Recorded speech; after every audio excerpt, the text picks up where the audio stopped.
산업용 로봇이라든가 서비스용 또 물류 이송하는 로봇이라든가 특히 또 요즘 각광받고 있는 이런 쪽으로 단기 투자 관점에서는 유망하다라고 생각을 하고 있고요. 우주항공 쪽은 아무래도 기본 베이스가 그냥 우주만 추구한다 그러면 매출 단위 좀 한정적일 수밖에 없어요. 그래서 하고 같이 하는 기업을 아무래도 관심을 가지는 게 중요할 것 같고요. 주도냐 아니냐의 관점은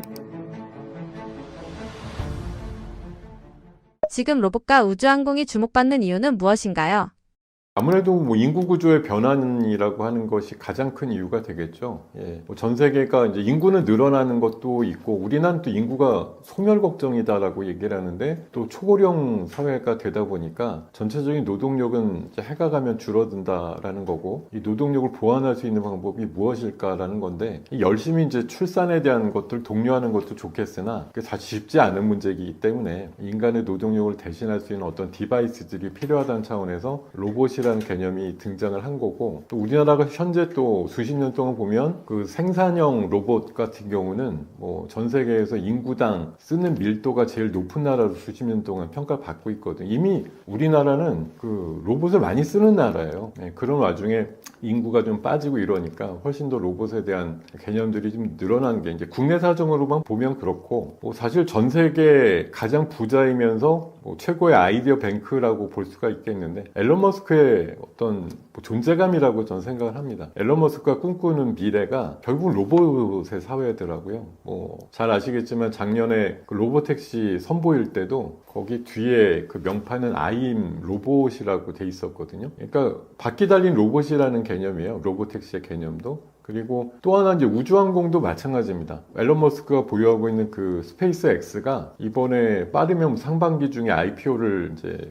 진행하고 있는데 역대급의 크기거든요. 지금 인정받고 있는 시장 가치가 거의 뭐 1,500조에서 2,000조 가까이 평가를 받고 있기 때문에 이런 것들이 들어왔을 때 그쪽과 이제 밸류체인을 갖고 있는 기업들의 낙수 효과 이런 것들을 기대하는 것도 있고, 또 전 세계가 뭐 방산 개념을 넘어서 이제 우주 쪽으로 또 웬만한 선진국들이 경쟁을 하다 보니까 뭐 달에 이제 유인선을 보낸다든지 뭐 화성까지 관측이 나간다든지 이런 이제 기술적인 경쟁들을 하는 것도 우주항공주의 어떤 섹터를 하나 또 새로운 신사업의 분야로 끌어올린 현상들이 나오는 거죠. 결국은 AI라는 게 또 등장할 수밖에 없는데요. AI가 계속 그냥 LLM 모델 통해서 뭐만 검색하는 식에서 끝난다고 하면 AI의 확장이 없겠죠. 근데 역시 또 여기서 등장하는 하나의 인물이 있는데, 엔비디아의 젠슨 왕이 뭐 작년 CES부터 얘기 많이 하는 피지컬 AI죠. AI가 확장을 해서 어떤 쪽으로 디바이스가 나갈 거냐? 결국은 로봇이라고 보는 거예요. 그래서 그런 차원에서 우리 전 세계를 아우르고 있는 뭐 AI 전도사라고 할까요? 젠슨 왕과 앨런 머스크의 어떤 입에서 나오는 얘기들이 아이디어가 되는 것이 대표적으로 로봇과 우주항공이다라고 말씀드릴 수가 있겠습니다. 로보틱스 산업 장기 투자 관점에서 어떻게 봐야 하나요? 항상 이제 그런 것들이 부딪히는 것 같아요.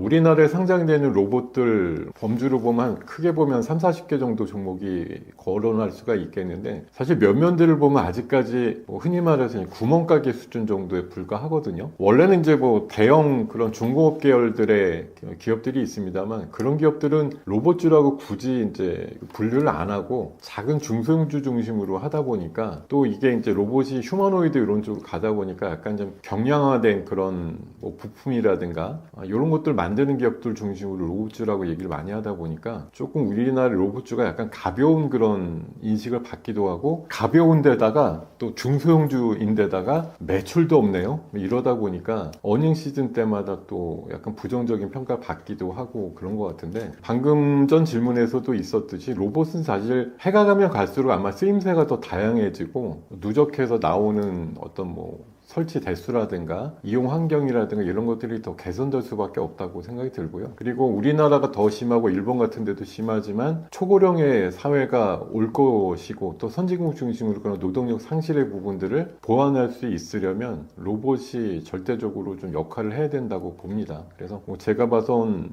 당장 돈을 못 벌긴 해서 어닝시즌 때마다 고개 숙이긴 해도 해가 가면 갈수록 로봇들한테 약간 살이 붙을 것이다, 이런 관점으로 볼 수가 있겠고요. 산업용 로봇이라든가 서비스용 또 물류 이송하는 로봇이라든가 특히 또 요즘 각광받고 있는 의료 로봇 이런 쪽으로 굉장히 장기 투자 관점에서는 유망하다라고 생각을 하고 있고요. 우리나라 로봇주가 사실 2, 3년 전부터 움직이긴 시작했죠. 왜냐하면 삼성전자가 레인보우 로봇을 인수하면서 이제 그런 모멘텀이 생기긴 했는데요. 최근 작년 여름에 그 8월 달에 그 노란봉투법이 국회 통과하면서 또 모멘텀이 크게 생긴 게 사실입니다. 아무래도 복수노조와의 그 협상이라든가 이런 것들을 피하려면 훨씬 더 아마 쓰는 그 종업원 수를 좀 줄이고 아무래도 뭐 스마트 팩토리라든가 무인화 공장이라든가 로봇을 실제 작업에 투입하는 그런 사례들이 많아질 수밖에 없다라는 그런 관점에서 보면은 3월 10일쯤에 그 노란봉투법 시행이 또 예정이 돼 있어서 그때쯤 되면 또 하나의 로봇 관련된 모멘텀이 생기지 않겠는가 생각을 하고 있습니다. 우주항공은 단순 발사체 테마인가요? 아니면 장기 발전 산업으로 이해해야 할까요? 사실 우주항공 그러면 한마디로 이제 하늘 쳐다보게 되는데 저 하늘에 있는 어떤 별이 보이고 또 뭐 달이라고 하는 어떤 위성이라든가 이런 것들이 있어도 사실 이게 흔히 말해서 뭐 B2C 산업은 아니에요. 뭐 우리가 체감할 수 있는 그런 우주항공에 대한 관점들은 사실 제약적일 수밖에 없습니다. 그냥 우리도 왜 뭐 발사했을 때 전 국민적으로 감동하고 와 환호를 지르긴 하지만 거기에 타서 우주 여행을 한다든지 아니면 달나라를 갈 수 있는 사람은 몇 안 될 거 아니에요, 사실. 그리고 가만히 생각해보면 우주로다가 로켓을 날리는 것 자체가 그렇게 의미가 있는가? 이런 것에 대한 개념들도 있어서 과거로부터 이제 나랑 좀 무관해 이렇게 좀 치부되었던 업종인 게 맞는데요. 최근에 저는 조금은 이제 그 소비자들의 층이 좀 높아졌다고 생각을 하는 게 하나는 이제 스타링크 서비스 같은 것들이 들어오면서 실제적으로 위성 인터넷을 이용한 것들 최근에 우크라이나 전장에서도 굉장히 좀 유망하게 쓰이다 보니까 우주에 떠 있는 위성이 이런 역할을 하는구나. 뭐 지상에서 좀 방해를 받을 수밖에 없는 그런 통신 상황을 우주에서 컨트롤해가지고 소외감 없이 통신을 할 수 있게끔 만들어주는구나. 이게 좀 큰 것 같고요. 그리고 최근에 이제 아이디어 수준이긴 하지만 지상의 데이터 센터가 너무 이제 큰 단위로 만들려면 전력 부분이 좀 문제가 되다 보니까 역시 대담한 머스크의 발상인데요. 우주에다가 데이터 센터 만들겠다는 거거든요. 그래서 최근에 뭐 나사에다가 100만 기 정도의 위성을 날리겠다고 뭐 승인 신청해달라고 요청도 했는데 그러면서 진짜 뭐 저 지구 상공에다가 데이터 센터 만들게 되면 태양하고 가까우니까 에너지 효율도 높게 받을 수 있고 또 그 발열이라든가 이런 문제도 우주는 좀 춥다는 인식이니까 발열 문제도 해결이 될 것 같고 뭐 이런 차원에서 굉장히 좀 센세이셔널하게 받아들여지는 부분들이 있거든요. 그러다 보니까 최근에 우주가 만년 그냥 미제 대상 이런 게 아니고 우리 지구에서 기술만 조금 보강이 된다고 하면 충분히 이용할 수 있는 어떤 영역 이렇게 좀 판단이 되면서 장기 발전 산업으로 발전될 수 있는 가능성이 좀 충분히 높고요. 또 최근에 좀 연기가 되긴 했습니다만 연기가 될 걸로 보여요. 근데 아르테미스라고 미국에서 그 달 착륙 유인선을 54년 만에 지금 발사하는 프로젝트가 준비 중이거든요. 아마 그런 것들이 좀 되면서 역시 앨런 머스크의 꿈인데 10년 내로 달에다가 이제 사람들이 사는 마을 같은 거 조성한다. 요 정도까지 얘기가 나오기 때문에 이제 조금 현실화될 수 있는 그런 산업으로 비춰지지 않을까 생각하고 있습니다. 로봇 우주 관련주는 변동성이 너무 큰데요. 어떻게 접근해야 하나요? 사실 재미있기도 하고 또 로봇이라고 하는 것도 우주라고 하는 게 되게 이제 뭐 취향 따라서 좀 호불호가 있겠습니다만 이런 게 인간의 어떤 뭐 삶을 대신한다든지 아니면 뭐 우리가 진짜 접근하기 굉장히 어려운 부분인데 뭐 달을 간다, 화성을 탐사하고 온다 이거 진짜 뭐 생각하기 나름이지만 굉장히 멋진 일이잖아요. 그래서 뭐 이런 이제 고난이도의 어떤 좀 큰 기술력이 들어가는 테마이기 때문에 사람들이 이것들에 대해서 한마디로 좀 비교를 한다고 하면 우리가 뭐 식품회사라든가 식품 기업을 투자한다고 하면 우리가 이제 많이 접하잖아요. 흔히 말해서 뭐 S라면 같은 거 해보면 아우 매운 그런 불닭 이런 것들 통해 가지고 전 세계적으로 인기 얻고 있다는 거 누구나 잘 알고 있고 한 번쯤 먹어보면 뭐 끊을 수 없는 맛이야 이렇게 경험도 좀 쉽고 그런데 우리가 휴머노이드라든가 사실 우주항공과 관련된 뭐 로켓이나 이런 것들 직접적으로 경험하기는 상당히 아직은 뭐 제한적이라고 봅니다. 그래서 상상 속에 있기 때문에 이게 변동성이 되게 큰 거거든요. 어떻게 보면 저는 그래서 이런 쪽에 대해서는 변동성이 크니까 조금만 비중을 들어가도 그 변동성을 오롯이 느끼시면 상당히 큰 계산의 편차가 만들어질 수 있어요. 근데 이게 물론 앞서서 말씀드렸듯이 굉장히 장기적으로 발전하고 성장할 수 있는 산업이라고 생각은 하지만 아직까지 여러분들께서 대부분 이 업종과 섹터에 대한 이해가 크지 않으시기 때문에 변동성만 따먹는 그런 아예 스캘퍼 매매를 하시는 분들이라고 하면 차라리 그냥 주가 자체를 그냥 이용한다 이러시면 되는데요. 이걸 내가 장기 투자 산업으로 생각한다라고 하시면 저는 시간이 아직 충분히 걸려서 완성되는 업종이라는 차원에서 이를테면 올해 같은 경우는 뭐 각 섹터의 한 10% 정도 내외 비중 한 자릿수도 좋아요. 한 5에서 한 10% 정도 비중 들어가지고 아마 기술이 더 진일보되는 내년도에는 조금 더 한 5% 10% 더 늘리고 이런 식으로 장기적으로 한 3, 4년에서 5년 정도의 어떤 그 투자 타이밍을 갖고 장기 분할 매수 관점에서 접근을 하시면 좋겠다는 생각이에요. 이게 그냥 5년, 10년 있다 물론 진짜 제가 보기엔 큰 이상이 없으면 되게 발전할 그리고 산업적으로 커질 확률이 높은 섹터긴 한데 그렇다고 지금 뭐 내 가지고 있는 포트의 한 50%를 이쪽으로다가 꽝 박아서 무조건 5년 기다려보자 이렇게 하시는 거는 아닌 것 같아요. 왜냐하면 그 기다리시는 거 자체가 나쁜 게 아니라 어닝 시즌 때마다 그런 고생하세요. 숫자가 안 나오면 내가 왜 이렇게 돈을 못 벌고 매출이 안 나오는 회사를 계속 갖고 있어야 되지 이렇게 스스로 좀 무너지실 수도 있기 때문에 그런 무너짐을 좀 방지할 수 있을 만큼의 비중을 가지고 매년 조금씩 업어가는 그래서 비중을 조금씩 늘려가는 그런 투자를 하셨으면 좋겠다는 생각이 듭니다. 한국 시장에서 특히 주목할 로보틱스 우주 키워드는 무엇인가요? 아무래도 우리 로보틱스 쪽에서는요.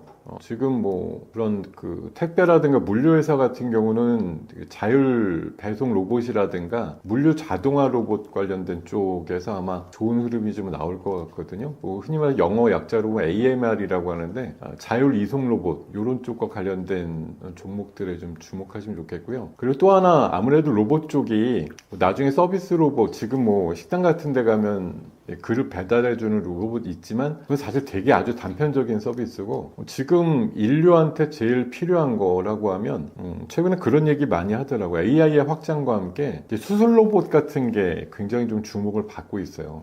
이번에도 이제 의대 정원 얘기도 잠깐 나오지만 의사분들의 어떤 수요 대비해서 공급은 앞으로 많이 좀 줄어들 거라고 보고 수요 대비해서 모자라다는 인식이 많은데 그것들을 주도적으로 옆에서 좀 도와줄 수 있는 건 수술 로봇의 확장이라고 생각이 들기 때문에 또 인간한테 가장 필요한 부분이 아닌가 생각이 들어요. 결국은 생명하고 연계가 된 거기 때문에 수술 로봇주들에 대한 관심이 좀 커지면 좋지 않을까 생각이 들고요. 우주항공 쪽은 아무래도 기본 베이스가 그냥 우주만 추구한다 그러면 매출 단위 좀 한정적일 수밖에 없어요. 그래서 방산 쪽하고 같이 하는 기업을 아무래도 관심을 가지는 게 중요할 것 같고요. 이번에 아르테미스 같은 경우는 우리나라의 초소형 위성을 하나 탑재해가지고 같이 이렇게 가는 식으로 되어 있거든요. N으로 시작되는 N땡땡 기업이 있습니다. 그 기업 쉽게 검색하시면 찾을 수 있기 때문에 이게 이제 수년이 됐으니까 한 달 정도 발사가 조금 아마 3월 초까지는 좀 주춤될 것 같은데 뭐 일정이 아마 4월 초쯤으로 잡히게 될 것 같습니다. 발사는 하게 될 거니까 그때 좀 주목을 하시면 어떨까 싶고 또 그 1월 달인가요? 작년 말인가? 그 독자 소형 위성을 발사하려다가 실패한 기업이 있거든요. 또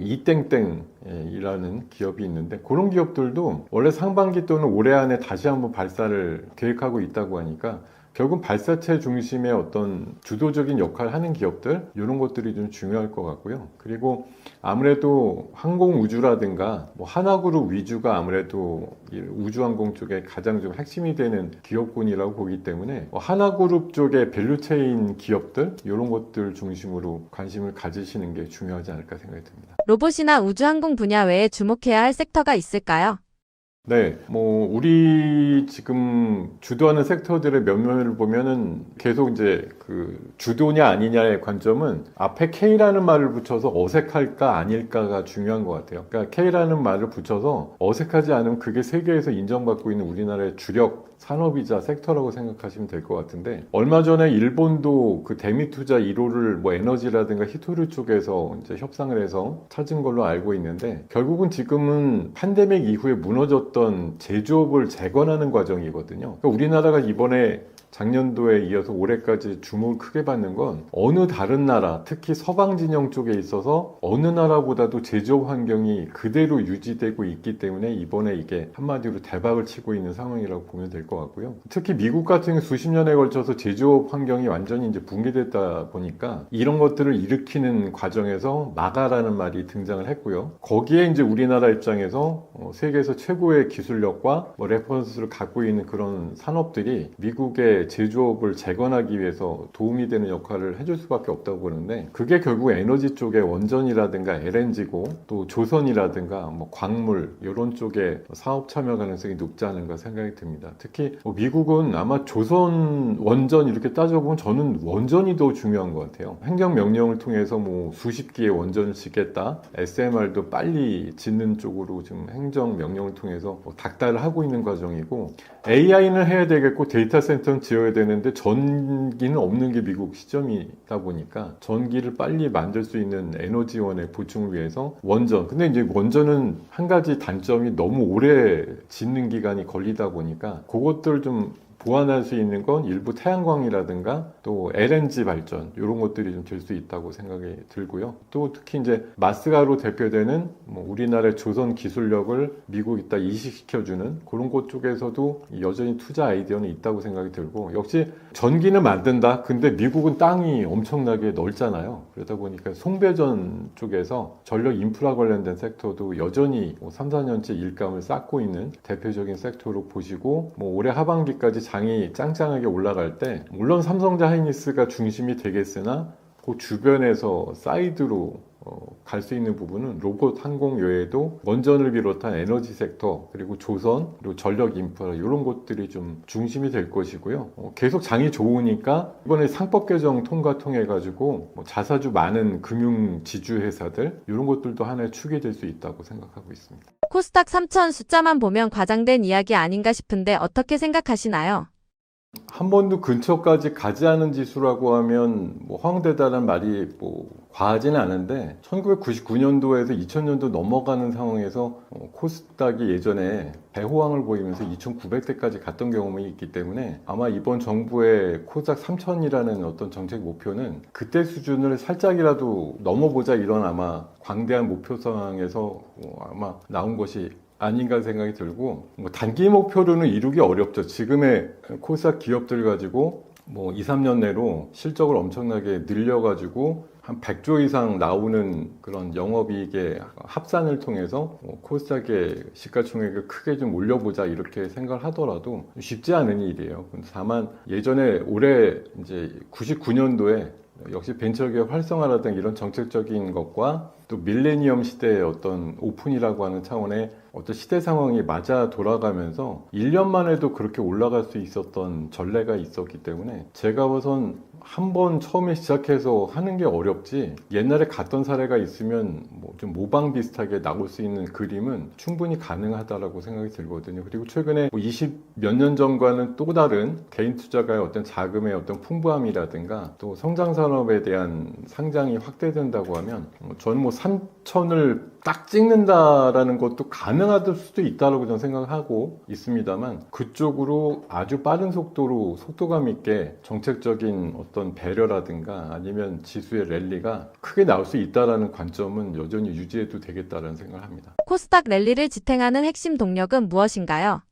아무래도 코스닥은 코스피 대비해서 사실 흔히 말해서 알맹이가 없어요. 최근에 이제 비교를 많이들 하시는데 하이닉스 전체 시가총액하고 코스닥 전체 시가총액하고 거의 비슷합니다. 600조 원대 흐름인데 올해 기준으로 보면 하이닉스는 한 150조 내에 벌 텐데 코스닥은 다 합쳐도 한 2, 30조 벌까 말까거든요. 하이닉스의 턱없이 모자라는 영업이익을 전체적으로 다 합산을 해도 그렇게밖에 안 나올 텐데 시가총액은 비슷하니까 그런 차원에서 하이닉스가 더 가면 더 갔지 코스닥의 지수가 올라가기엔 너무 빈약하지 않느냐라는 생각인데, 그거는 이제 정부의 의지라든가 최근에 정책적인 어떤 흐름들을 보면 좀 이해가 될 수도 있어요. 하나는 동전주 폐지라고 흔히 이제 얘기를 하는데, 뭐 흔히 말해서 약간 내용은 없는데 굳이 그냥 코스닥 안에서 자리를 또아리 잡고 있는 그런 기업들, 지금 한 200여 개 남짓 된다고 하죠. 액면가 미만의 기업을 빠르면 7월부터 빠른 속도로 좀 내보낸다고 하니, 그렇게 되면 그 정체되어 있는 자금들이 또 우량주 쪽으로 좀 쏠릴 수밖에 없는 그런 상황들이 나오기 때문에, 그런 걸로 인해서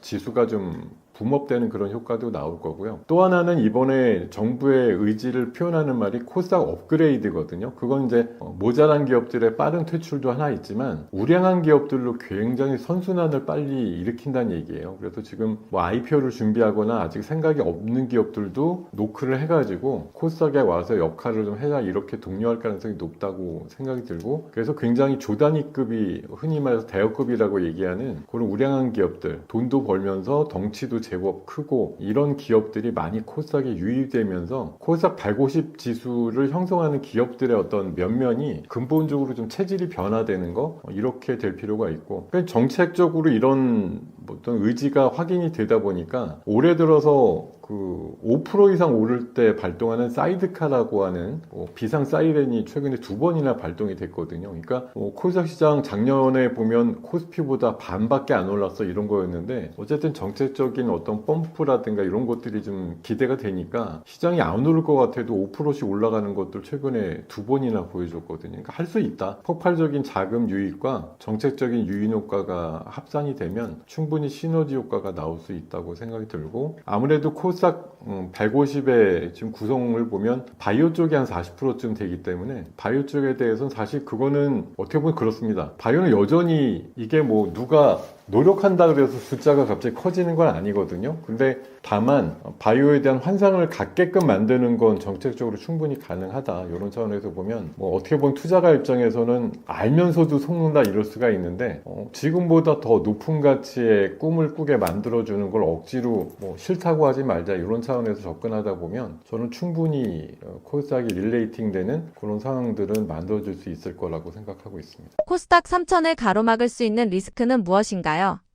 아무래도 뭐 방금 질문에서도 말씀을 드렸듯이 실적이 없는데 어디까지 가야 되는데, 이제 이런 겁니다. 근데 예전에 실적은 모자란데라는 차원으로 말씀드리면, 뭐 사실 코스닥 기업은 아니지만 네이버라든가 카카오 같은 경우도 5년 전에는 PER 단위 한 100배 됐거든요.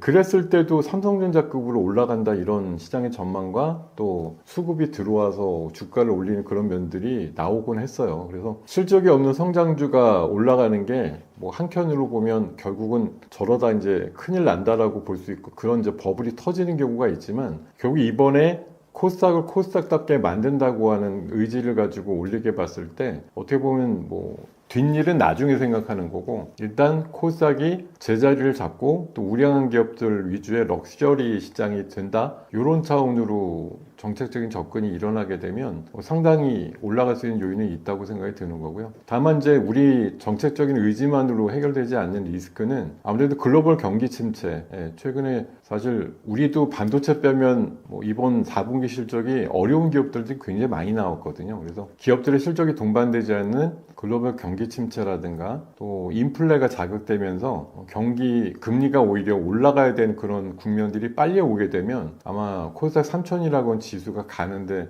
큰 장애가 생길지 않을까 생각하고 있습니다. 코스닥 투자 지수 ETF vs 개별 종목 어느 쪽이 유리한가요? 사실 코스닥에 한 2,000개 가까운 기업이 있는데 1년에 한 번도 관련된 종목 리포트가 나오지 않는 기업이 반 이상이 되거든요. 그래서 사실 어떤 기업인지 잘 모르고 투자하는 경우들이 많습니다. 그냥 어디에 잠깐 노출이 된다든가 옆에서 누가 좋다더라 해가지고 하시는 경우들이 많은데요. 사실 정확한 정보를 알고 투자한다는 게 어려운 게 코스닥이에요. 그래서 남들도 나도 잘 모르니까 거기에서 이제 깜깜이 투자라는 면에서 또 하나의 기회인이 있긴 하지만, 전반적으로 내가 버틸 수 있는 어떤 지식이라든가 이런 것들이, 정보라든가 이런 게 부족하면 주가의 변동성을 견디기가 어렵게 되거든요. 그런 차원으로 보면 시장에 좀 접근이 많이 경험치가 없었던 분들 입장에서는 지수라든가 업종 중심으로 구성되어 있는 ETF 중심으로 접근하시는 게 전 맞다고 생각이 들거든요. 최근에도 다시 보면 지수를 어떻게든 1000대에서 3000으로 보내겠다는 목표가 나오는 것이지 어느 종목이 주도가 될지는 아무도 몰라요. 그리고 많은 사람들이 생각하는 것처럼 지금 종목들이 3, 4배 올라갈까 이거보다는 새로운 기업들이 많이 좀 대업급들이 들어오면서 그런 역할을 할 거라고 보기 때문에 기존 기업들에 대한 전망치에 대해서 많이 좀 가중을 안 주고 있는 상황이거든요. 어찌됐든 뭐 코스닥 지수를 중심으로 한 ETF 같은 경우는 상승을 할 것이다, 올라간다 이런 차원에서 보면 어느 종목이든 상관은 없으니 지수가 올라가는데 역할만 되면 된다 이런 차원으로 보면 지수라든가 종목, 업종 중심의 ETF 중심으로 접근하시는 것이 맞다고 보고요. 아마 경험하시면서 이제 ETF 안에서 시가총액 상위 종목군이나 아니면 좀 지식을 얻게 되는 그런 종목들이 좀 발견이 되시거나 이러면 아무래도 종목과 지수의 수익률 기준으로 보면 평균적으로 보면 종목이 앞선다고 보기 때문에 조금 이력이 쌓이시고 나면 개별 종목 단으로 접근하시는 것이 이제 후행되는 투자의 패턴으로 가시는 게 좋겠다고 말씀드리겠습니다. 코스닥 3000 시대에 살아남을 기업의 공통점은 무엇인가요? 아까도 비슷한 말씀 드렸는데 기업이든 업종이든 섹터라든가 뭐 테마 앞에 K라는 말을 붙여가지고 어색하지 않은지 여부를 먼저 판단을 하세요. 지금 현재 여러분들이 갖고 계신 뭐 시장을 망라해서 코스피, 코스닥의 어떤 종목도 다 마찬가지예요. 앞에 K자 붙여서 이게 붙이는데 약간 좀 어색하다 아니면 이건 아닌데라고 하면 이 종목들 굳이 여러분들께서 세계적으로 통할 기업도 아니고 어느 밸류체인에 들어가서 옹골차게 역할을 할 기업도 아니고 도대체 업종 내에서 대표주도 아니고 어떤 이유 때문에 여러분들께서 갖고 계시냐라고 하는 걸 사실 매일매일 되짚어 보셔야 되는데 역시 마찬가지입니다. 1000대 초반에서 3000까지 지수가 오르는데 역할을 해줄 것들 뭐 일단은 저는 무조건 코스닥 150이라고 하는 테두리 안에 있는 기업들이 우선해야 된다고 봐요. 이번에 뭐 미국도 다우 1000에서 만 시대 열릴 때 니프티 50라 그래서 똘똘한 업종 대표주 50개가 주도하는 장세였거든요. 지수가 어차피 2배 내지 3배 간다고 하면 저 아래 쭉 줄을 세웠을 때 500등 바깥에 코스닥 기업들이 갑자기 10배 올라서 지수의 그 영향력이 커지고 이러지는 않습니다. 현재 코스닥 150이라 그래서 시가총액 150개 정도 안쪽으로 들어오는 중대형급의 기업들이 2배, 3배 오르는 기업들이 상당히 많이 나올 거라는 관점이고요. 근데 이미 그런 정도의 어떤 위치에 올랐다는 얘기는 매출도 상당히 그래도 해마다 좀 늘어나는 그런 상황들이고 글로벌 시장에서도 기술력으로 좀 인정받는 그런 기업들이라고 생각이 들고 또 이번에 뭐 상법 개정이라든가 또 뭐 배당 관련된 뭐 분리과세 이런 이슈에도 보면 주주환원이라든가 이런 쪽에 좀 성실하게 시장에 대응해주는 그런 기업들이 같이 좀 많이 포함이 되어 있다고 생각이 들기 때문에 제가 봐서 이런 몇 가지 기준에 입각해가지고 유니크한 또 시장에서 세계 최초라든가 국내 유일이라는 타이틀을 달 만한 그런 기술력을 갖고 있는 기업들 이런 것들이 3000의 그 코스닥을 이끄는데 주도하는 기업이 될 확률이 높다라고 판단드리겠습니다. 코스닥 3000을 전제로 한 개인의 실전 전략은 무엇인가요? 사실 방금 질문하고 좀 궤를 같이 하는데요. 코스닥 3000이라고 하는 건 시가총액이 한 2000조까지 이른다는 걸 얘기를 하거든요. 상당히 대단한 목표입니다. 지금 현재 올해나 내년 정도 보면 코스닥 종목의 합산 영업이익이 사실 몇십 조 안 돼요. 근데 그런 걸 바탕으로 2000조까지 되려면 상당히 부하가 걸리는 문제거든요. 결국은 앞서서 말씀드린 대로 아마 조금 중장기적인 관점에서 코스닥의 물갈이가 되게 크게 늘어날 가능성이 높습니다. 그렇게 되면 코스닥 150 위주의 종목들의 변화도 엄청나게 많아질 것 같은데 코스닥 150을 위주로 해서 붐업시키는 그런 정책들이 나올 거라고 보기 때문에 이번 코스피에서 된통 한번 맛보셨잖아요. 정부 정책에 맞서지 말자. 코스피 5000 위원회가 만들어지고 왜 2000, 3000에서 인버스, 곧버스 치셔가지고 저항을 하셨느냐라는 관점이고 사실 이번에 정책적인 호불호랑은 별개로 제가 생각해보면 이렇게 증시에 대해서 진심이고 진짜 지수를 올려가지고 어떤 재정적인 사다리를 구축을 해보자 이렇게, 아니면 국민들의 부를 좀 부동산이 아니라 증권 쪽을 통해 가지고 이뤄보자 이렇게 좀 꾸준하게 할 만한 동력과 아이디어를 갖고 있는 정권은 없었지 않았나 그런 생각이 들거든요. 그래서 정치적인 호불호와는 별개로 나오는 정책을 좀 진짜 잘 이용하실 필요가 있다고 생각이 들거든요. 그래서 특히 코스닥의 그 지수에 대한 목표치는 3,000까지는 바로 무리라 하더라도 최소한 1,500에서 2,000 정도 가는 지수까지는 인버스, 고버스 너무 빨리 활용하지 않으셨으면 좋겠다는 생각을 드리고요. 그리고 앞서서도 말씀드렸지만 시장 내에서 분명히 이제 주도하는 섹터들이 있어요. 삼성전자 하이닉스가 중심이 돼서 이제 물론 코스닥이 아니지만 그것들이 갈 때 코스닥에 있는 밸류체인에 있는 반도체 소부장들 중에서 또 유니크한 그런 기업들, 섹터별로 이 기업밖에 없어요라고 해서 단일 벤더가 되는 그런 기업들 중심으로 좀 가시는 것도 중요한 것 같고요. 특히 이제 코스닥 내에서 변동성이 크면서도 주도 섹터가 되고 있는 최근의 사례들, 조방원 섹터도 있었고요. 조선, 방산, 원전 이런 섹터도 있었고, 앞선 타임에서 말씀드렸던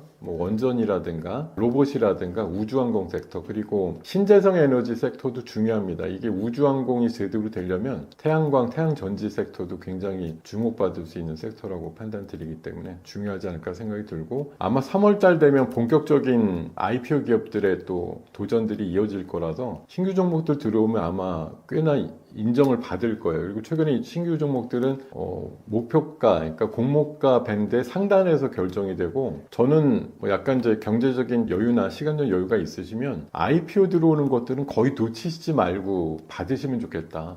한 주, 두 주라고 그냥 이게 무슨 실익이 있어 이러시지 말고요. 항상 받아보시면서 남들보다 더 빠른 IPO 신규로 들어오는 종목들에 대한 이해관계를 갖고 계시면 앞으로의 제 생각은 있는 기업들 1,800개보다 새로 들어오는 몇십 개 내지는 1, 200개 정도의 기업이 앞으로 한 2, 3년 동안 쭉 들어올 텐데, 그런 기업들이 새롭게 평가받을 기업들이 많을 거예요. 왜냐하면 고인물은 빨리 내보내고 새로운 것들을 받아들여서 새롭게 알차게 채워가자라는 게 코스닥 3천의 기본이기 때문에, 그런 차원에서 본 신규 종목들에 관심을 많이 가지시는 전략이 중요하겠다, 이렇게 말씀드리겠습니다. 작년에 이어 올해도 큰 상승세인데요. 지금 한국 증시는 버블인가요? 리레이팅인가요?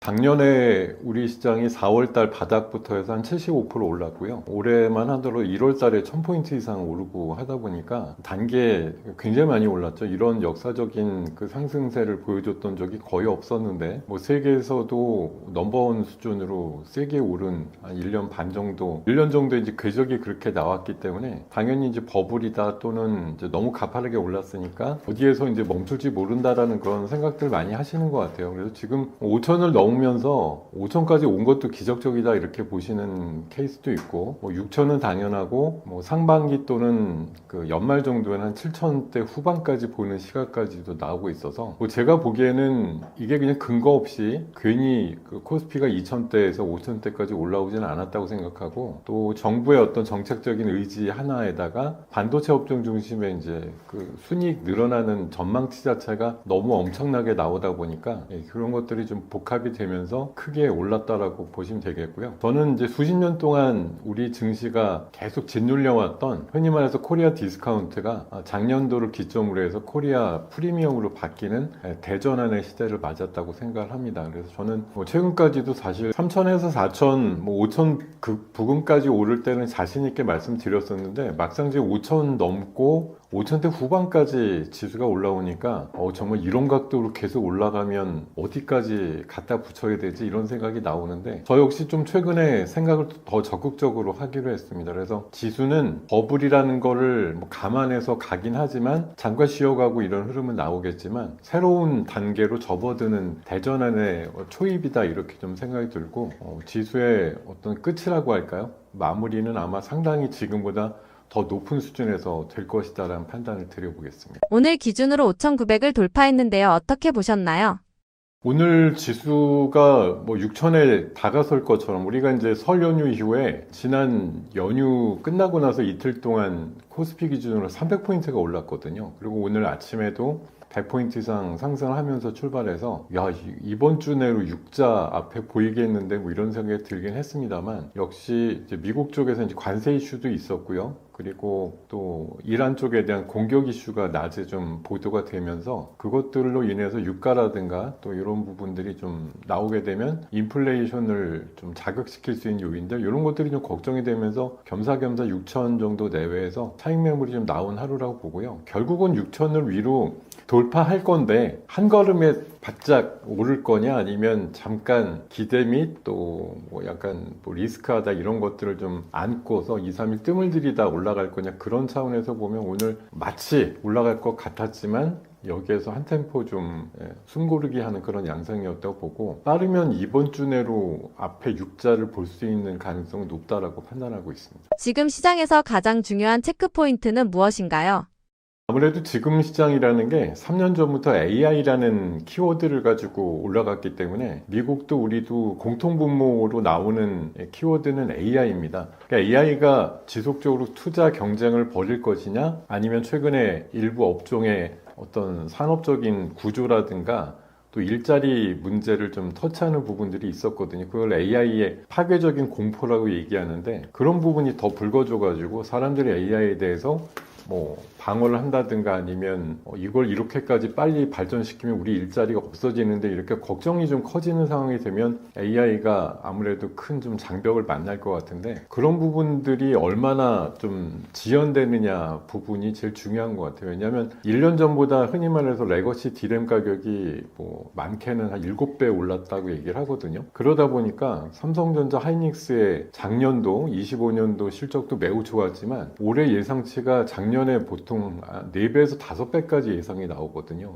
이게 엄청난 숫자인데 지금 관련되는 칩메이커들은 이 숫자가 연말까지만 가준다고 하면이라는 뭐 조건을 갖다 붙이면 엄청나게 정말 돈을 버는 거거든요. 그러니까 이런 부분들이 그냥 그런 조건들이 수렴을 하고 AI가 여전히 건재하고 경쟁 위주로 간다고 하면 뭐 끄떡이 없겠습니다만 아마 기중간에 분명 AI 굉장히 도전적인 어떤 리스크에 대한 부분들이 부각이 될 것이라서 그런 부분들이 D램 가격의 어떤 가격을 해치는지 안 해치는지 이런 부분들을 체크하는 게 제일 중요할 것 같고요. 두 번째로는 뭐 금리 문제인 것 같아요. 얼마 전에 FOMC 의사록에서 금리 인하를 지금 트럼프 정부는 계속 추구하는데 일부 위원들 중심으로 금리 인상 이슈까지 나왔다 그래서 아마 금리 인상 쪽으로 분위기가 돌게 되면 지수 상승세가 멈추지 않을까 그런 생각이 들고요. 또 중동 쪽이라든가 지역적인 리스크죠. 우크라이나 전쟁과 관련된 장기화되고 있는데 이런 것들이 계속되느냐 아니면 휴전 단계로 가느냐에 따라서 관련되는 산업적인 움직임의 희비가 엇갈릴 가능성이 높다라고 판단드리겠습니다. 개인 투자자는 이 장세에서 어떤 전략이 필요한가요?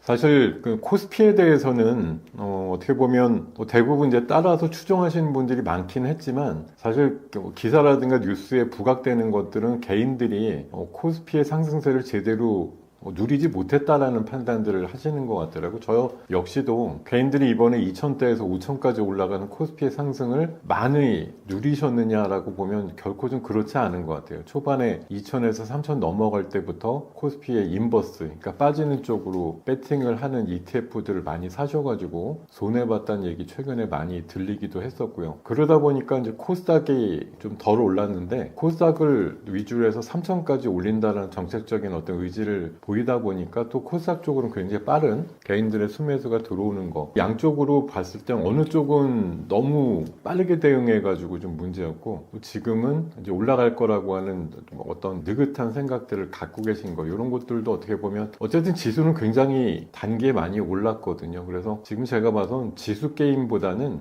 지금 장이 어쨌든 순환을 하고 있는 입장에서 코스피나 코스닥에 대한 어떤 비중 관리는 물론이고요. 지금 시장에서 주도할 수 있는 섹터들의 비중을 얼마나 잘 고매점에 그러니까 높게 팔고 낮게 사면서 순환매를 이용할 수 있느냐가 중요한 포인트가 아닐까 생각이 듭니다. 대기자금 백조 시대 증권주는 어디까지 볼 수 있나요?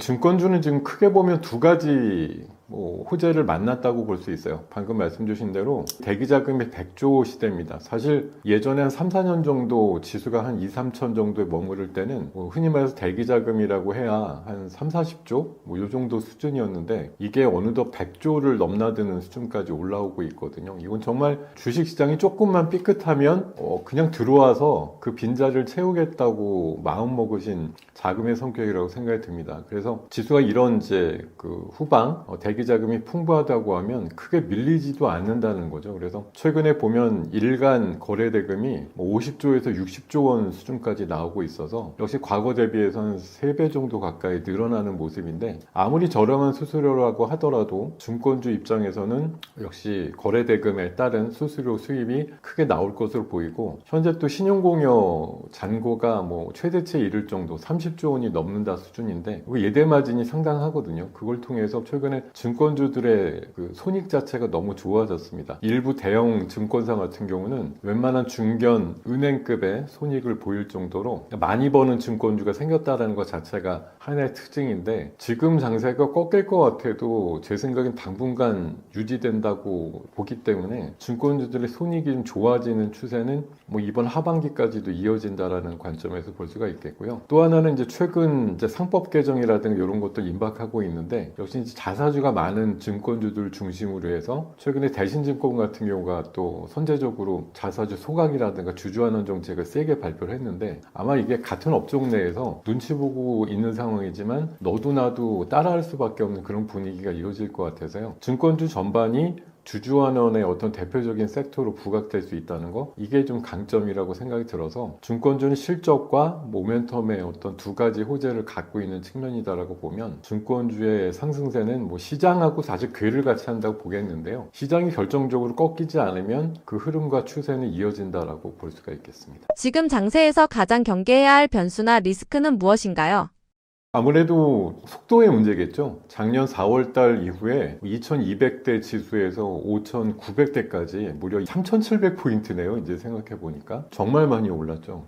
6000포인트라는 뭐 미중유의 어떤 가격까지도 지수까지도 얼마 남지 않았기 때문에 이렇게 빨리 이렇게 급하게라고 하는 생각들이 드실 것 같아요. 그래서 아무래도 속도에 따른 속도 조절 이슈가 나올 수밖에 없다고 보고요. 특히 이제 AI와 관련해서는 역시 뭐 각 그 빅테크들이나 하이퍼스케일러들의 경쟁도 있지만 또 거기에서 도태되거나 또 자금이 부족하다 이런 식으로 얘기가 나오는 기업들에 대해서는 또 가차없이 시장에서 좀 내치는 분위기도 나올 것 같고 그것들이 AI의 버블이다 이렇게 또 해석을 하는 분위기도 나올 것 같아서 결국은 지금 시장을 지배하고 있는 가장 큰 키워드인 AI가 경쟁의 지속이냐 아니면 버블의 터짐이냐 이런 쪽의 양갈래 해석에 따라서 시장이 위쪽으로 아래쪽으로 큰 변동성이 나올 수 있다라는 거 그런 게 가장 큰 리스크라고 보이고요. 뭐 지금 미국 쪽에서는 이제 금리 인하를 계속 추구를 하고 있는데 아마 연준 의장이 5월 달에 바뀌고 나면 아마 봄까지는 좀 동결이 되는 분위기일 것 같고 아마 6월 달 정도에는 빅컷 할 수도 있거든요. 금리가 빨리 내려서 트럼프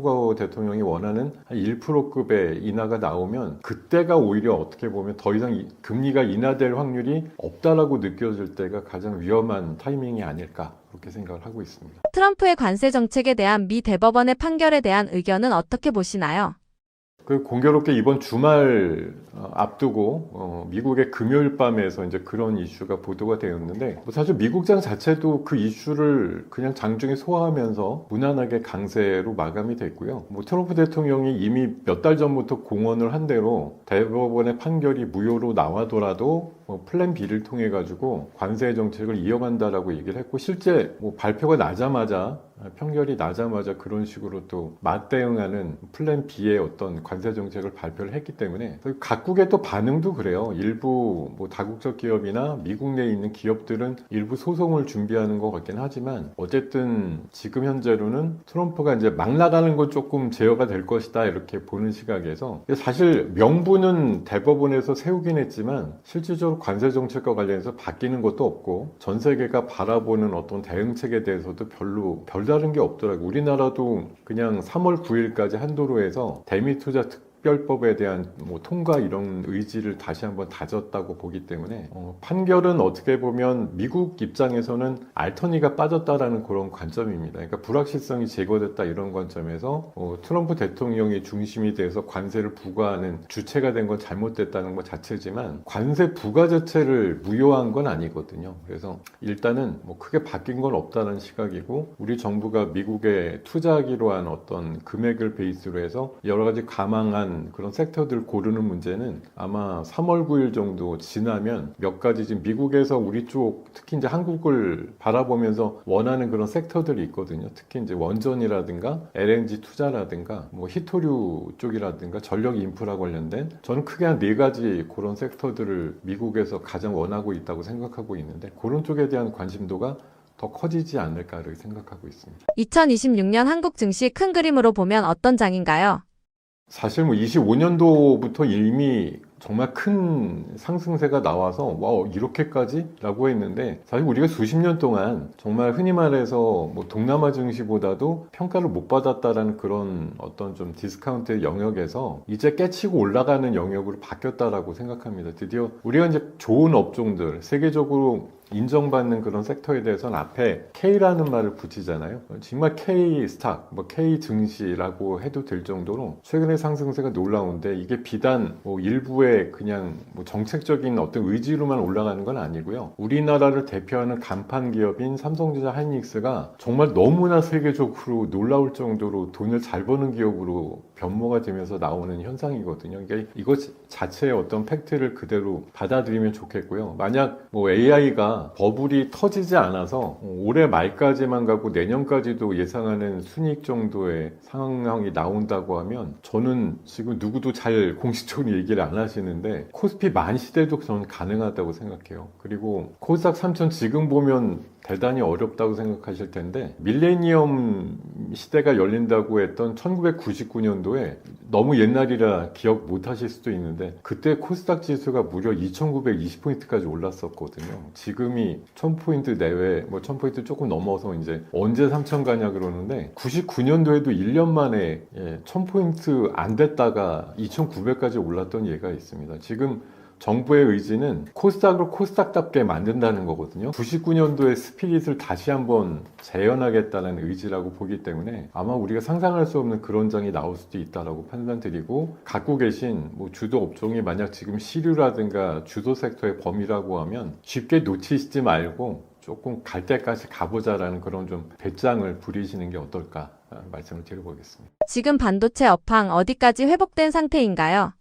뭐 지금 업황은 완전 최고조죠. 예, 지금 흔히 말 수요는 뭐 아주 풍부한데 공급이 못 따라가고 있는 상황이니까요. 지금 뭐 삼성전자 하이닉스가 잘 아시겠지만 최근에 HBM4라고 하는 루빈이라고 하는 새로운 이제 패키지에 들어갈 고대역대 메모리 쪽에 집중을 하다 보니까 레거시 디램 쪽에 라인이 많이 축소가 됐어요. 근데 잘 아시겠지만 반도체가 뭐 HBM만으로 모든 게 작동되는 게 아니고 옛날 흔히 말 레거시 디램이라든가 낸드 플래시 쪽도 매우 중요한데 이쪽이 많이 안 나오다 보니까 이쪽에 대한 수요는 또 풍부하게 넘치고 있고 그래서 가격적으로 지금 뭐 한 달이 멀다하게 30% 올랐어요, 50% 올랐어요 이런 얘기들이 좀 많이 나오고 있는 상황이라서 지금 뭐 메모리 반도체, 비메모리 반도체 업황이 그냥 뭐 조금 좋아졌어요 이런 느낌이 아니라 흔히 말해서 요즘 제일 많이 나오는 게 슈퍼사이클이라고 얘기를 하거든요. 뭐 감당할 수 없을 정도의 수요가 지금 버티고 있고 줄 서서 우리 먼저 달라고 하고 있는 그런 상황이기 때문에 뭐 지금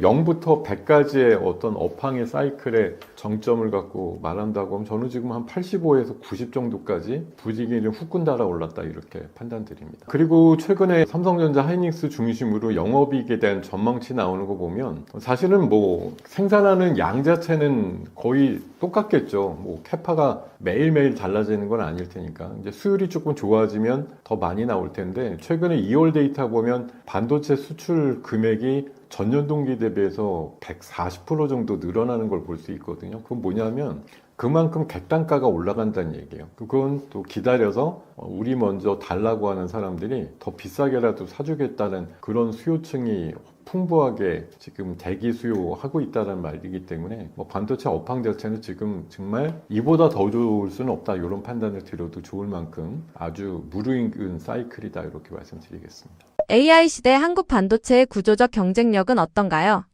뭐 AI 시대 AI 반도체라고 하면 지금 고대역대 메모리, 흔히 말해서 HBM을 가지고 얘기를 많이 하거든요. 지금 너무 다행인 건 전 세계에서 HBM을 만들 수 있는 나라라고 하는 게, 만들 수 있는 기업이라고 하는 게 삼성전자, SK하이닉스, 마이크론 이렇게 3사밖에 없다는 거고, 뭐 D램의 경쟁률과 시장 점유율과는 조금 다르지만 하이닉스, 삼성전자가 지금 거의 뭐 80에서 85%쯤 차지하고 있다 보니까 역시 이쪽에 고부가 가치죠. 지금 최근에 영업이익률 소개되는 거 보면 보통 60에서 70% 정도까지 나오거든요. 그러니까 비싸기도 한데 거기에서 또 남는 장사를 하고 있다 보니까 AI에 들어가는 데이터 센터용 그 서버용 칩이라든가 이런 쪽에서 굉장히 발군의 수익을 올리고 있다라고 판단드리면 되겠고요. TSMC 대비해서 삼성전자의 파운드리가 그동안 좀 고전을 면치 못했던 게 사실인데, 최근 이슈 보면 삼성전자도 파운드리 수율이라든 가동률이 한 80%까지 올라왔다고 얘기를 하니까 TSMC의 많은 물량을 빼앗겼지만 거기에서 또 남는 오더들이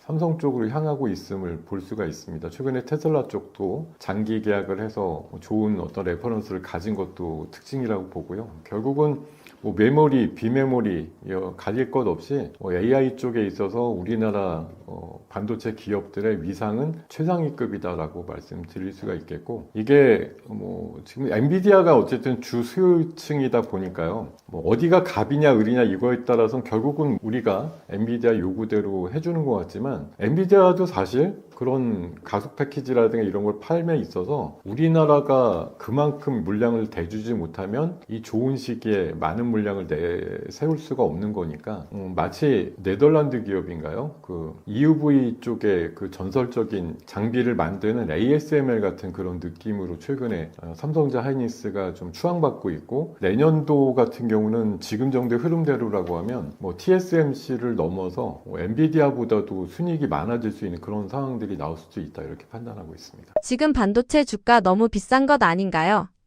그 말은 저는 절대 반대라고 말씀드릴까요? 반도체 주가가 작년보다 비싸잖아요. 훨씬 올랐잖아요. 이렇게 말하면 맞는 얘기입니다. 작년 여름 시작 전에만 해도 삼성전자가 5만 원에서 6만 원 가던 시기였는데 오늘 촬영일 기준으로 보면 19만 원대 후반까지 갔으니 당연히 비싸 보이죠. 앞에 일자가 붙은 것도 그렇고 작년 대비해서 한 3배 이상 올랐습니다. 역시 작년 여름에 20만 원대 하고 있던 하이닉스가 오늘 100만 원 아주 근접하는 수준까지 나왔으니 비싸다라고 얘기를 하실 것 같은데, 계속 이 방송 통해서 말씀을 드렸지만 말 그대로 그거예요. 주가는 3배, 4배 올랐는데 작년과 올해 사이에 이익 추정치는 5배, 6배 올라 있거든요. 그거는 이익이 늘어나는 것에 대한 전망보다 주가가 상대적으로 속도감이 덜하다라고 볼 수가 있어요. 그래서 제가 봐선 그냥 작년 대비해서 주가가 많이 올랐다는 측면에서의 비싸다, 이거는 인정. 그렇지만 실적이 그거 이상으로 훨씬 더 높은 배수로 올라가는 것 대비해서 속도감이 오히려 더디다라는 생각이 들 정도이고, 내년도 기준으로 삼성전자 하이닉스 벌어들이는 예상 순이익, 영업이익을 기반으로 보면 퍼가 한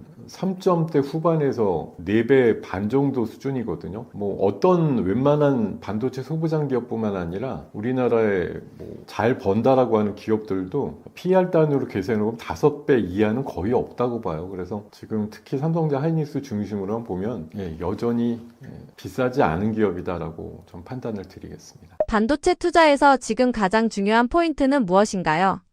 지금 AI가 역시 이제 버블이냐 아니면 지속적으로 투자를 해야 될 대상이냐 이런 거에 따라서 우리나라 같은 경우는 사실 지금 업황이라든가 이런 쪽이 좀 편중돼 있거나 이런 부분이 사실 제일 큰 문제거든요. 한마디로 삼성전자 하이닉스 때문에 이 정도까지 장이 올라왔는데 이 녀석들이 예상되는 순이익에 대한 그것들을 분기마다 맞춰주면 좋은데, 혹시라도 이제 삐끗하게 되면 아마 큰 조정이 동반할 수밖에 없다라는 그런 생각이 드는 드는 거거든요. 그리고 아무래도 회사들 입장에서는 그런 것들이 있죠. 그러니까 지금 막 대기 수요가 있으니까 이것들을 빨리 해소하기 위해서 아무래도 캐파를 좀 늘리게 됩니다. 지금도 뭐 삼성전자, 하이닉스 다 공장 증설하고 새로운 라인을 깔고 있는데 이런 것들이 완성되는 시점에서는 또 공급량이 늘어나게 되니까 공교롭게도 수요랑 공급이 일치하거나 또 공급 우위의 시장에서 수요 우위로 바뀌게 되거나 이렇게 돼버리면은 아무래도 가격적인 하락이 동반될 수밖에 없어서 아마 한 1년에서 1년 반 정도 지난 시점에 있어서는 아마 지금 정도의 그 객단가 ASP가 유지되지 않을 거라는 좀 리스크도 있거든요. 그러니까 이게 황금알을 낳는 오리 같은 개념이기도 한데 계속 줄 서서 기다리라고 하고 느리게 계속 공급을 계속 해줄 거냐 아니면 한꺼번에 공급 라인을 뚫어서 그냥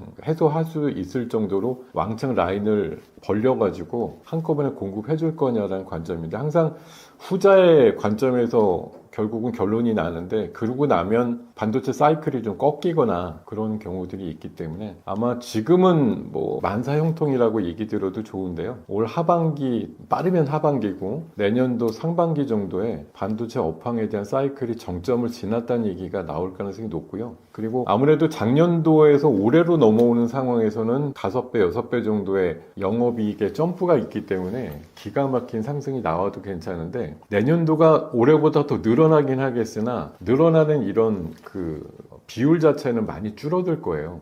증가율이라고 하죠. 이건 줄어들게 되면 주가가 벌써 커브상으로는 정점을 지날 확률이 높다고 보기 때문에 그런 타이밍을 잘 잡는 게 중요하지 않을까 생각을 드리겠습니다. 반도체 섹터 안에서 종목 선정이 중요할 것 같은데요. 개별 종목 선택 시 체크해야 할 지표는 무엇인가요? 네, 지금 사실 반도체 그러면 늘 이제 질문 받는 게 삼성전자 하이닉스가 좋아요? 아니면 반도체 소부장이 좋을까요? 소부장 안에서는 또 어느 쪽을 살까요? 뭐 이런 얘기들에 대해서 많이 좀 질문이 있으신데 계속 말씀드리지만 저는 대형주, 그러니까 소형주 이렇게 뭐 이분법으로 구분해서 보면 여전히 중소형주보다 칩메이커인 대형주, 삼성전자 하이닉스가 수익의 어떤 상승면이라든가 이런 면에서 아직까지 저평가 영역에 우선하고 있다고 생각이 들기 때문에 일단은 아직까지는 대형주가 중소형 또 소부장 기업들을 압도한다고 저는 생각을 하고 있거든요. 그러니까 종합적으로 보면 삼성전자 하이닉스의 상승률이 더 앞으로도 잘 나올 가능성이 높다고 생각이 들고요. 다만 항상 삼성전자 하이닉스에만 이제 취향이 있으신 건 아니라고 보고 소부장 쪽에 대해서도 좀 관심을 가지실 필요는 당연히 있다고 보기 때문에 일단은 뭐 라인을 까는 데 있어 가지고서는 장비 쪽 관련된 기업들을 먼저 보시는 게 우선하고요. 그리고 이것들 장비를 늘리고 또 관련되는 이제 장비를 더 넣기 위해서 증자라든가 이런 걸 해가지고 캐파를 늘리는 기업들을 좀 잘 보실 필요가 있어요. 그 캐파가 완성되는 시점에는 그 관련되는 이제 상위 하청을 주는 업체 입장에서 당연히 약속이 돼 있는 것들을 실행을 하는 거거든요. 그러니까 지금 소부장 업체들 중에 좀 유독 단위를 좀 투자해가지고 생산시설을 확충하는 기업들, 그것들이 완성되는 시점 한두 달 전부터 관심을 가지시면 굉장히 그 수주의 변화라든가 이런 것들을 좀 느낄 수 있지 않을까 생각이 들고요. 그리고 많은 좀 경쟁업체들을 동반하는 섹터들은 좀 피하시는 게 좋아요. 거기서 제일 원탑이다 이러면 좋겠지만 삼성이다 하이닉스는 밸류체인에 있으면서 다른 업체들이 그쪽 분야라든가 섹터에 참여할 수 없을 정도의 독보적인 기술력을 가진 기업들은 보통 기업들 소개할 때 국내 유일이라든가 세계 최초라는 말을 항상 붙여서 그 기업들만의 기술력을 좀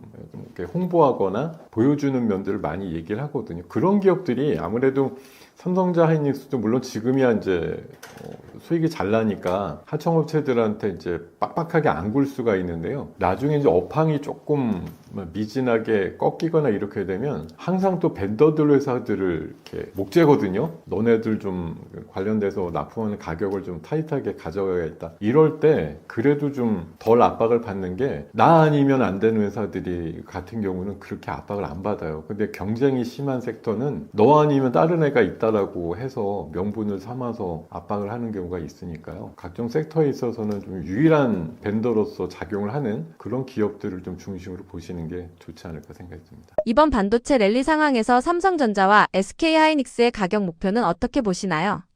사실 저는 최근에 이제 1년 정도 삼성전자 흐름 보시면 삼성전자가 작년 여름 전에 한 5만 원도 왔다 갔다 할 때쯤 보면 목표가 7, 8만 원 정도였거든요. 근데 가격이 한 7, 8만 원 되니까 이제 목표가가 10만 원이 되고 10만 원이 근접하니까 12만 원 되고 12만 원 올라올 쯤 되니까 15만 원 불러대고 있습니다. 최근에 20만 원 근처까지 올라오니까 23, 4만 원 이렇게 목표가 나오고 제가 알기로는 최근에 삼성전자 제일 높게 나온 목표가가 29만 원이에요. 하이닉스도 비슷한 어떤 궤적을 따라서 156만 원까지 나온 걸 최고치로 알고 있는데요. 저는 최근에 일주일 전인가요? 그 최태원 회장께서 올해 하이닉스의 영업이익이 1,000억 불 정도가 될 수 있다라고 얘기를 했거든요. 그러면 영업이익 기준으로 145조란 얘기인데 현재 하이닉스가 한 700조 내외 시가총액이니까 상당히 PER단이 낮은 편이고 또 그 회장님이 얘기한 게 몇 년 내로 2,000조까지 시가총액이 늘어야 된다라는 이제 기대값을 얘기를 한 거겠지만 저 역시도 좀 비슷한 생법이에요. 그래서 이게 계속 가격이 오를 때마다 찔끔찔끔 목표가를 올려서 이 가격까지 가져가죠 이렇게 하면 결국은 제가 보기에는 영원히 못 팝니다. 가격이 올라가면 그 가격에 한 10% 20%좀 더 주어가지고 목표가를 올리게 되면 결국 개인 투자가한테 요구하는 건 이 가격까지 오를 때까지 팔지 마라 이게 되는데 그래서 저는 아예 생각을 좀 바꿔서 가격을 찔끔찔끔 올려서 뭐 오르면 오를 때까지 계속 올리고 이제 낮아지면 또 낮추고 이렇게 하지 말고 아예 내년도에 지금 예상 범위로 나오는 게 삼성전자 심하면 영업이익이 한 300조까지 나올 수 있다고 얘기를 하고 하이닉스는 250조까지도 얘기를 해요. 그래서 저는 약간의 편차가 있겠지만 삼성전자는 저는 한 40만 원까지 또 하이닉스는 200만 원까지 아예 최종 목표가를 정해놓고 거기에 근접하면 더 이상 미련 갖지 말고 팔되 사실 그 높은 목표가가 아니면 우리가 보유할 수 있는 그런 상황에서 굉장히 심장이 떨릴 거 아니에요. 지금 20만 원을 근접하는 삼성전자가 있는데 목표가가 어디에는 22만 원, 뭐 23만 원 이 정도 나온다고 하면 저 정도 붙을 때 팔아야 되나 말아야 되나 계속 쫄리실 것 같은데 아예 한 40만 원 그렇게 보고 사실 작년도에 44조 번 회사가 내년도쯤에 예상치가 300조가 나온다고 하면 목표치는 그 정도만큼 두어도 무리가 없다라고 생각 들고 하이닉스도 글쎄 올해 안에 ADR을 만약 ADR을 미국에 발행하게 되면 마이크론급으로 평가받는다고 하면 지금 가격에서 2배 가격이 가도 과히 비싸지 않은 평가다 이렇게 말씀을 드리고 싶어서요. 누구도 얘기하시지 않겠고 지금 이 가격 얘기하면 아유 말도 안 돼 이렇게들 생각하시겠지만 저는 어차피 시장에서 불러대는 목표가는 가장 보수적으로 부르거나 가장 높게 부른 수치만 기억이 나실 거예요. 40만 원하고 200만 원 꼭 기억해 주세요. 네, 새해 들어서 두 번째로 뵙는데요. 이 시간 통해서 몇 번 인사를 드렸고 여러분들께서 응원도 해주시고 성원을 해주시는 덕분에 생각보다 자주 짧은 텀을 가지고 뵐 수 있어서 너무 감사드리고요. 올해 작년도부터 또 장이 많이 올라올 때 약간의 도움이 되셨을까 하는 생각으로 이 말씀 계속 드리고 있는데 뭐 시장은 제 생각에는 아주 근시안적인 관점보다는 우리 시장이 완전히 환골탈태한다 그런 시각으로 굉장히 높은 목표가가 저 멀리에 우리가 보이지 않는 어떤 이면에 있다라고 전제하고 마음 편히 접근하셔도 되겠다는 생각이 지금 여러 가지 통로로 봤을 때 여기저기 눌러서 결국은 증권시장 쪽에 통이 되게 되는 시장의 어떤 자본시장의 발전이라든가 이런 쪽으로 밀고 가는 분위기가 완연한 상태이기 때문에 아마 제가 예전부터 많은 시간을 이쪽에 있었지만 과거 언제부터도 그렇고 미래 어느 시점에서도 다시 보지 못하는 장세가 이번에 비로소 처음이자 마지막으로 열리는 거야 이렇게 보는 시각이거든요. 여러분들도 원대한 꿈을 가지시고 이번 시장에 좀 담대하게 맞서시면 좋겠다는 생각을 전해드리고 앞으로도 자주 뵙고 여러분들의 투자에 도움이 되는 말씀 자주 드리도록 노력하겠습니다. 고맙습니다.